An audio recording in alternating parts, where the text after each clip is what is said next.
Okay, so here's the deal. Perez Hilton, the guy who built a career tearing celebrities apart with ruthless gossip, just went through a very public mental health crisis that left him hospitalized after a live stream where he apparently self-harmed. And honestly, the whole situation feels like a surreal, almost poetic collision of his past and present. Let me unpack this, because there's way more here than just the surface headlines. First off, the incident itself.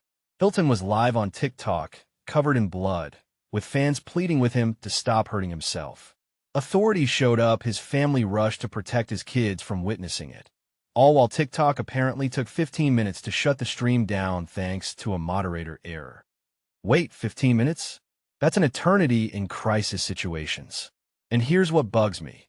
Hilton's not some obscure figure. He's a public figure with a history of medical emergencies. Did TikTok's algorithms flag it fast enough? Or does this reveal a systemic flaw in how platforms handle real-time trauma? Because let's be real, if this happened to a lesser-known user, would the response have been even slower? But let's go deeper. Hilton's family says his kids were home during this. Can you imagine being a child and almost seeing a parent in that state? They fled to protect the children from further trauma, which makes sense, but it also raises this uncomfortable question. How do you explain a parent's mental breakdown to a kid? And what does that trauma look like long-term? I mean, Hilton's been open about regretting how he treated celebrities' kids in his gossip days. Now, his own kids are caught in the crossfire. There's a dark irony there. And speaking of regret, let's talk about his born-again act.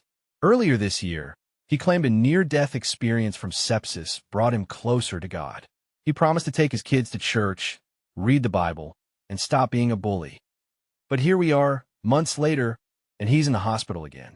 So, is this latest crisis a failure of his faith?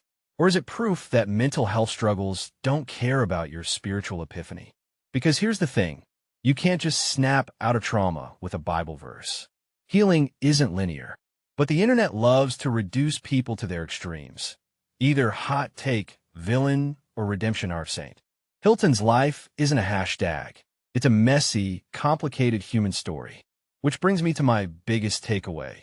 This isn't just about Hilton. It's about how we treat people who've been chewed up by the fame machine. He was both a product and a victim of that system.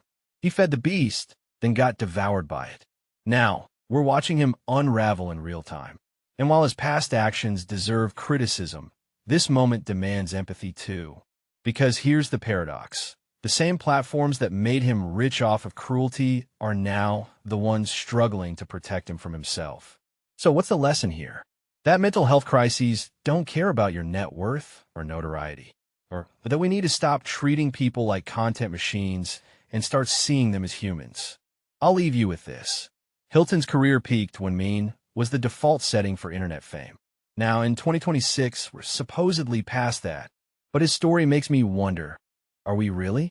Or have we just gotten better at pretending we're not the same mob mentality that clicked on his blogs in the 2000s? Drop a comment below. Let's discuss.